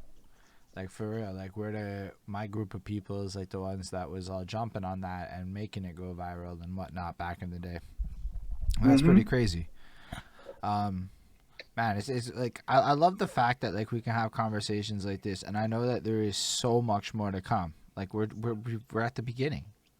Like you know how big your Spotify is compared to other people. I'm certain you know how big it is. But I was scrolling through your appears on section, and it might be currently the biggest appears on section I've seen across Spotify, at least since I've been paying attention. It's crazy. I do a lot of work, man. You know, I got to pay the bills. And am I frozen? No, you're good. Okay, cool. You know, I got to pay the bills. The bills got to get paid, and I'm willing to work with any and everybody. So I'm one of those guys that could just sit down and write a rhyme in 15 minutes, 20 minutes, and it'll be just as fire as somebody taking, you know, a week to write a rhyme. You know, Right. That's just how I give it up. But yeah, I mean, I think we're like I don't even think we're halfway through the story. Which is I dope. mean, we're in 2010 now. And I do another project called Alpha. And this is like before Yeezus. So if you listen to Dark Phoenix Alpha, you'll be like, wow, this predates Yeezus. At least by 3 or 4 years. I have a quick question before we continue that. You, on your current YouTube channel, which I'll link and y'all should go subscribe to, you broke down that Heavens on, I don't remember the name of it, but the Heaven, is that the project that you were describing previously that you were just reacting to on your own YouTube channel?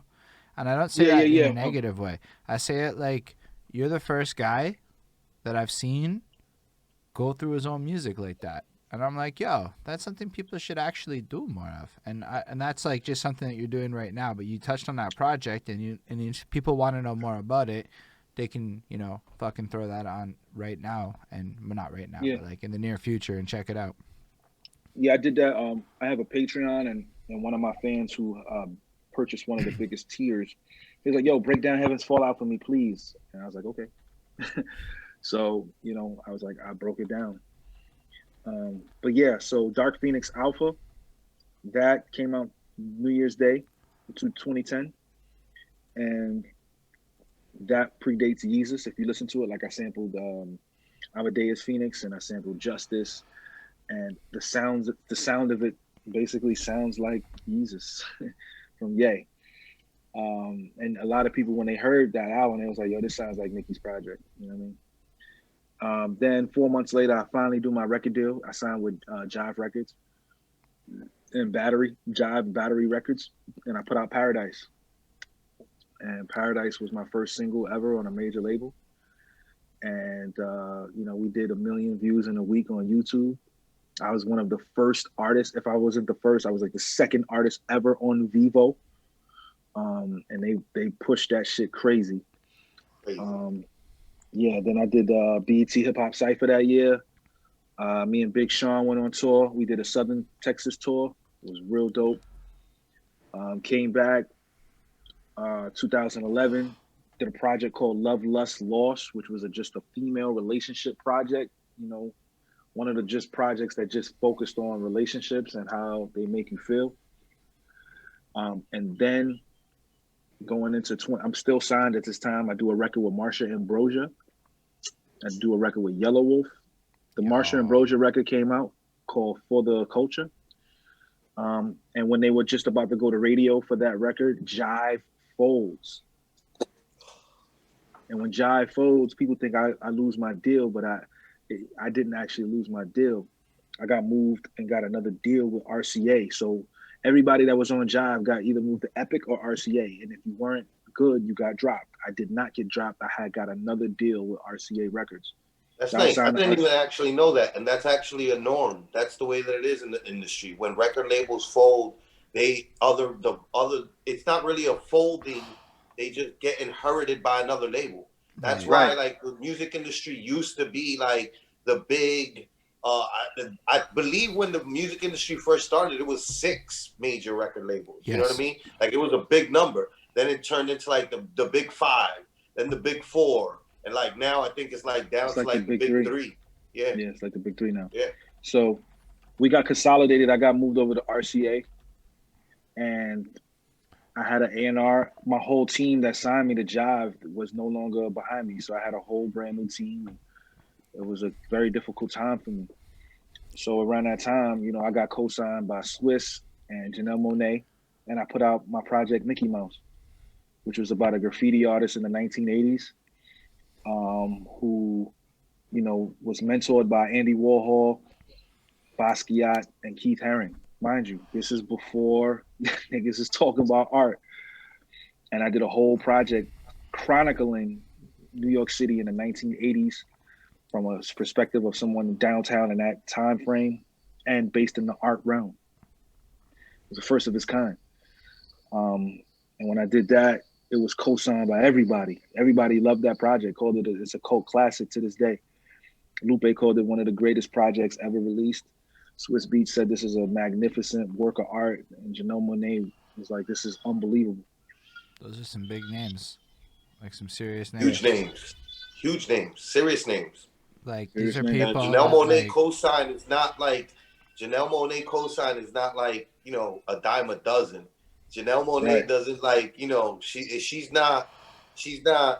Look, Janelle Monáe is one of the first people to work with Puff and like really make Puff take that back seat. You know what I mean? Like, Janelle Monáe is a strong black woman. You know what I mean? Like, so like to be like praised by her, it's like, yo, it says something. It says a lot. Right. Yeah. I mean, I got stories for days, but I kind of want to, you know, keep pushing forward. I didn't even get a chance to talk about when I met Pharrell, when I met LL Cool J. Like, I mean, we'll be here all night. We could talk about the Pharrell one though. That sounds real cool. Pharrell's like, everybody loves Pharrell. Okay, so I'll touch on the Pharrell thing real quick. So back to In Search of the NERD. So when that project came out, it was a very, very big deal on MySpace. And it got to Pharrell. And when it got to Pharrell, I heard through the grapevine that he loved the project to death. So he was getting ready to do the Glow in the Dark tour with Kanye, Rihanna, Lupe, and NERD. So they put out a mixtape. They put out an official mixtape. It's still crazy to me to this day. For this Glow in the Dark tour to promote this project. My song on that mixtape was number 2, Locked Away, Mickey Factz featuring NERD. And Pharrell put it there. So fast forward to 2009. I'm on tour. I'm touring crazy. I go on a Heineken tour. I do the Heineken tour. I had a show in New Orleans. I was opening up. See, it was so crazy to even say. I was opening up for NERD. I opened up for NERD in New Orleans. And it's just a fantastic show, man. And at the end of the show, I finally get a chance to meet Pharrell. And I go up to Pharrell and I'm like, yo, man, this is a dream come true for me. He's like, Mickey, I know who you are. And, you know, I made sure to put that record. I asked him, what was your favorite song on the In Search of the NERD project? And he was like, it was Locked Away. And that was one of the songs I hated on the project. He was like, but I love that song because first of all, it was super obscure and I can't believe you found it. And 2, you was the most honest on that record. You know, you were being yourself. You was a free artist on that. So that's why we decided to put it number 2 on the Glow in the Dark mixtape. And I was like, what the fuck? Crazy. But even that's like a crazy By the story. way, being on the Glow in the Dark mix tour, like what? Like, bruh, who else was on that tour? It was you, Kanye, Lupe, Rihanna. Woo! That's big. Bruh. But you know what's really interesting about what you just said beyond what Flacco's hyping up, which thank you, Flacco. It is a big thing to point out. But it's that he chose that song for the reasons he chose it. And I think a lot of us get weirded out about those moments where we expose ourselves and act a little free and we kind of shy away from it. But then if Pharrell's saying that's the shit, you know, I mean, Pharrell's Pharrell, so like we should all probably listen to what he cares, not to say like fully, but you know, his advice probably counts for more than most people's. So like that's an interesting knowledge nugget I think you just squeezed in out of that story. That's kind of why I like the stories. It's not about like the name drops. It's because usually people remember really significant things from that we can all learn from. And take from, right. So 2012, I realized, you know, after I put out this cult classic and called it to the internet, Mickey Mouse, The label didn't get behind it. So I went up to my A&R and I was like, yo, it's time for my walking papers. It's time to go. This was around my birthday. So I left the label. I retained all my masters. I retained everything because I didn't take a big deal when I signed up front. I took a smaller deal, so I was able to recoup all that money. So in 2013, I ain't gonna lie, I was depressed. I signed to a indie label through Universal Records, and I got a very small advance, like a super small advance. I think it was like maybe like a $5,000 advance. It was very small. It was an indie label, and we started working on a project, The Achievement. So in that project, the Yellow Wolf record, Zen, was the first single. I had a single with Yellow Wolf. And I then went on tour with Lupe Fiasco. We did another tour. We did about 30, 45 dates. And I had a manager at the time who kept all the money. So when I was done, I didn't have any money and I had $414 in my bank account. And this is after having $90,000 in the bank. So I quit. I retired from music in 2013, at the end of 2013. So 2014 comes around. I had a couple of obligations that I had to finish, doing shows and some features that I had to finish out. And then, I ain't gonna lie, I started looking for jobs, but I couldn't find no work because I had no work experience in the past 10 years. This is 2014. So I had had work experience since 2006. So that was like 8 years. Nobody wanted to hire me.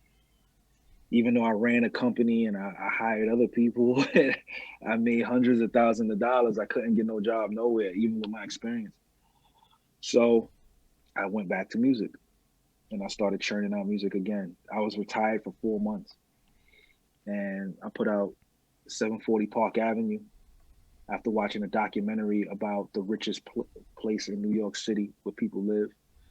And I based the project around that. And then I kept going from that point forward. I put out Y3, the mixtape.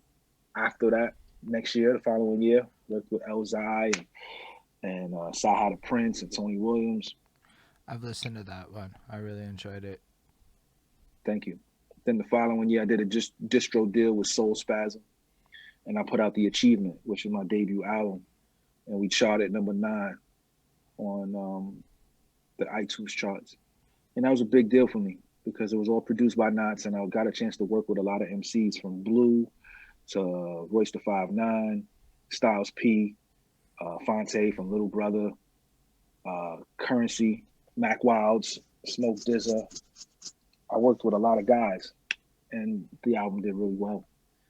And then 2017, we put out the deluxe album with Pharoah Monch on it, and I just continued to expand my my feature catalog. And then I just kept touring. 2018, same thing. I decided I wanted to go to radio stations and body them because niggas wasn't doing that at that time. It wasn't a part of people's marketing plan to go up to the radio station. That was me. That was another thing that I did. Just went to mad radio stations with different raps. So I did that. And now we here. 2019 is more the same. 2020 more the same. Now we here in 2021. It's like facts, man. Fair enough, man. I really appreciate that. You're a very insightful guy though, because like you're more than just the music. From what I saw in your like other interviews and stuff, you seem like you have a lot of versatile interest. And another thing you haven't really touched on throughout all of your musical career is the management stuff. You said, or the marketing stuff. Do you want to expand a little bit about what it is to be like in the marketing game for this? Because at the end of the day, a lot of people struggle with marketing. And you're evidently very good at it because, as you said very earlier, that you started this thing. So why don't you just kind of walk us through a little bit the marketing side of your life and what that's about? Okay, so when we started this marketing company in GFC, New York, I was the first artist from the marketing side of it. So my manager and my A&R, they specialized in marketing. And I took some knowledge from them as well as put input into a lot of things that we were doing. So again, this goes back to being the first. We were the first. We were the guinea pigs for the internet. So when we were putting all of this content out, nobody knew what was happening and they didn't know how I got this buzz. So the buzz was so crazy that we were getting hired by labels to do marketing for them. because they didn't understand the internet. Mm. I was hired, me and my company, we were hired to get Nipsey Hussle's name out there. You know what I'm saying? Because he was just a guy from Compton. You know what I'm saying? Rolling 60s Crip. I remember when he first came to New York, he didn't know what was going on, but we wanted to focus him on the street aspect of the internet, right? So we focused him on World Star Hip Hop, hiphopgame.com and things like that. Obviously not right and things like that, but we wanted him to be involved with the street aspect of the internet. And we helped propel Nipsey to that next level when he was signed to Epic. Then we had Smoke DZA. You know, everybody knows who Smoke DZA is. One of those guys that was really popular. We helped do his marketing. Same thing with FKI, First Down, who produces for 2 Chainz. That was another artist that we took on under the wing. We found A$AP Rocky, and we helped do his marketing. Rory, who was another great artist from down south, we took him up and we took his stuff. Black, whose name is spelled with the number 6, we had him. Drum, we took Drum and we did his marketing. You know, the list goes on and on and on and on and on. Maria Harubi, Mellow X. We found a lot of Stolly. We had Stolly under our logo and imprint. And we just wanted to focus on what people would resonate with. And as long as we understood what people would resonate with, then we were able to gain them a fan base and make sure we strategized to make sure that they got to that next place and that next plateau. So let me ask. And then Crit as well. Yeah, Big Crit's we had great. Crit. I like him a lot. Yeah. But I have a big question then. Let's say, because there's a couple of people watching here who maybe don't necessarily have the best handle on marketing, you know, and they're okay. I mean, like people are trying to always learn. Let's say you were able to give a little bit of advice on how an artist, an indie artist, maybe without a budget, could go about like getting that original grassroots understanding of their fan base in order. Well, it's definitely difficult now because the algorithms have changed. So because of the algorithms, it forces you to pay somebody. You have to pay somebody. But if you want to avoid paying, then the best way to market is to use Instagram Reels, and to whenever something is trending on Twitter, make funny jokes about it. Okay.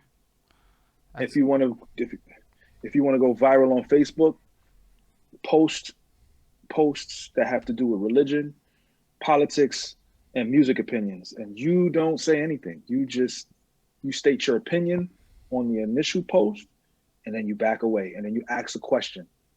You know what I'm saying? And that's how you go viral on Facebook. Yo, that's huge, man. You don't understand. A lot of people appreciate that kind of stuff. These kinds of tips are like big. I have a post right now on my music Facebook fan page with 1 million likes right now. Wow. And it was reached by 10 million people. And I only commented one time, and that was the first post. That was the initial post. And it was something, it said something, it was a religious post. It said something like, it was one of those memes. It was with Dave Chappelle and then like a white Jesus. And it was like, if you scroll past this post, you're going to go to hell. And I was like, agree or disagree. And then I put my IG. That shit has 1 million likes currently right now on Facebook. Crazy.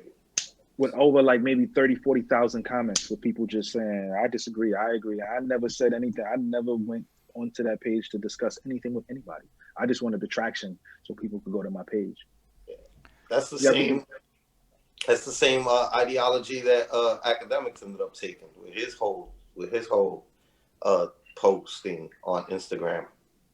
Right. Yeah, you cause more traffic when you let people engage with you. Right. That's crazy. So it's a couple tips to get past some certain things. If I were to just like attach that to a more common idiom, it's like if you just kind of like shut up and listen a bit, people on the internet, just let them talk, it'll just kind of spiral out, and it's almost like you talking isn't maybe the best move. Right. Because then they take your words and you get misconstrued.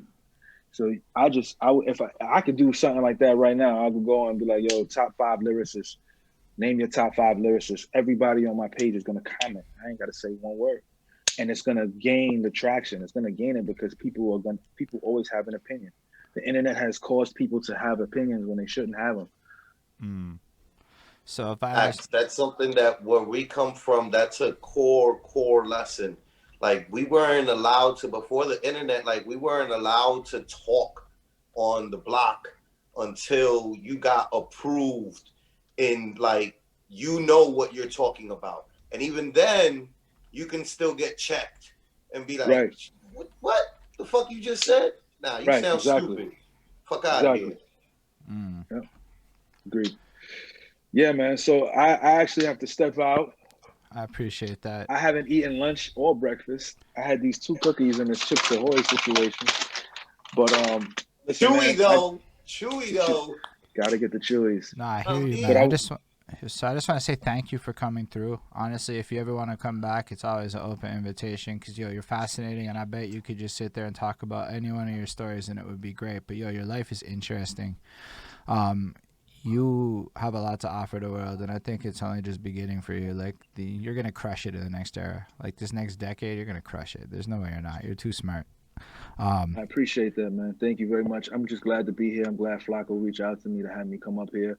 I definitely would love to come back and do another interview. I figured that this one will be more of like a quote unquote origin story, like I'm a superhero. Yeah. I feel like we can get into a whole bunch of different, myriad of topics. You are a superhero. You are a superhero. And I want to make sure to give you flowers from my end. You know what I mean? Like much love, bro. For real. I appreciate it. I always rock with you. You know what I mean? I know. I've always had nothing but great things to say about you, and that's just on my own, from my own admiration. You know what I mean? Like from one person who can recognize amongst the fog of everything, like greatness. You know what I'm saying? Like, yo, you're a great person, and you've done nothing but great things. You know what I mean? For me, on my end, like it's like it behooves me to always exalt and like give much flowers and love, and try to like get other people to also understand that same thing. I truly appreciate that, Flacco, especially come from you. Anybody who knows how Flacco give it up, man, he's a very outspoken, guy, so to the fact that he is, he has the ability to speak his mind, and it's as honest and as blunt as it is. And for me to not be on the negative spectrum of that means the world to me. You know what I'm saying? I respect him 100,000%. He knows that, whenever I see one of his posts, he be thinking I'm starting trouble, but I just be agreeing with him because I be feeling the same way. You know what I mean? And I hope he continues to spark controversy and spark, the ideas of wanting to think outside of the box when it comes to certain things. And people might think it's brash, but that's just the New York in us. And I think that's necessary in a sensitive, driven era that we're in. We need more voices like Flock. So I truly appreciate him for being who he is and continuing that fight that he's on. No, but even the way you just said that makes me excited to talk to you again, because I'm really like about that, trying to push the boundaries of thought, and like that's why it's called Bridge the Gap. I mean, your story is and I agree with you. This is a great foundation. There was no way I could have done a due diligence or research enough to know this kind of like trajectory of where you're at with it. I tried, I did my best, but there's just not enough time in the day to pull that off. So that's why this episode 1 really does work out to be like your story. And then when you come back, we can get into the real stuff, what you believe and what you care about, and get into the real nitty gritty of it all and understand the full character that is Mickey Factz, because I agree, you are a superhero. Hip hop is like superheroes and stuff. Like, it is what it is. Like, you created this entire universe, but it's so fascinating because your impact on the greater hip hop universe is so interesting, and you shared so much with us. And you know what? Maybe I don't know everything you said right now, but it's a lot of stuff I can look into. And that's what makes it incredible, because everybody else is going to be feeling the same way. They can all look into it too. And that's the beauty of what we're trying to do here. We're trying to make sure that people can understand things beyond that, like, basic scope of what exists in the current, like, spectrum of things. So you coming through now, especially where we're at, man, that's huge for me. It's huge. Like, people know who you are. They don't know who I am. That's huge for me. I recognize what you're doing with your time, and I appreciate it to the bottom of my heart. So I wanted to just thank you sincerely for that. Okay, appreciate that. And two things before I go. Two things. First thing that we didn't speak about because I was trying to get through it so we could be done at 4. But the first thing is last year I wrote a song called A minus. The song is about the letter A without using the letter A in any word. You know what I'm saying? So we rap about the letter A, the history of the letter A, where it came from without using the letter A in any word. So we're still pushing the boundaries of doing shit first, right? That's that Bronx shit, right? And secondly, this week, my project Hugh is coming out this week, which is about fatherhood, right? We're rapping only about fatherhood. That's the whole Okay. thing, about being a black father, having a black son. It's an audio last will and testament. In the event something happens to me, he will always be able to listen to this project and know what to do. And Flacco, right? Like the inspiration for this, honestly, was my brother, you know, in lyricism, Chris Rivers, whose father is Big Pun. Right. Every time Yeah. every time I see his posts, I feel so bad because he always wishes that he could hear his father's voice telling him the things that he could do. So I was like, let me do something like that for my son. In the event something happens, he could always listen to something like that. You know? Nah, that's super dope. That When is you super had said huge. when you made the post about it saying that, I was like, bruh, like that's smart. You know what I mean? No, but like, thank you for Forever's sharing gonna that have too. that. Yeah, nah, thank you. If it's Yeah, okay with you, and I can just get you for like one more minute, I want to just record the outro sound bit, if that's okay with you. absolutely. Let's do it. All right, so yo, thank y'all for watching. Because as much as it's dope that Mickey Factz came through, the fact is y'all are here with us, and y'all make it truly fucking dope. And if you're watching this in the future, be sure to hit the follows and the likes and all that, and then make sure to leave your comments, because if he's gonna come back, it's an opportunity for y'all to ask your questions and all that good stuff. So on that note, I just really do want to thank everyone for being here again one more time. Thank you again, Mickey Factz. Yo, make sure to follow End of the Week and support what they're doing, because we're on their Zoom, and without them none of this is even possible. So go make sure to show love to them as well. And I guess that's it. Appreciate you being here with us, and you made it an absolutely wonderful experience. Smicky, keep it locked. All right.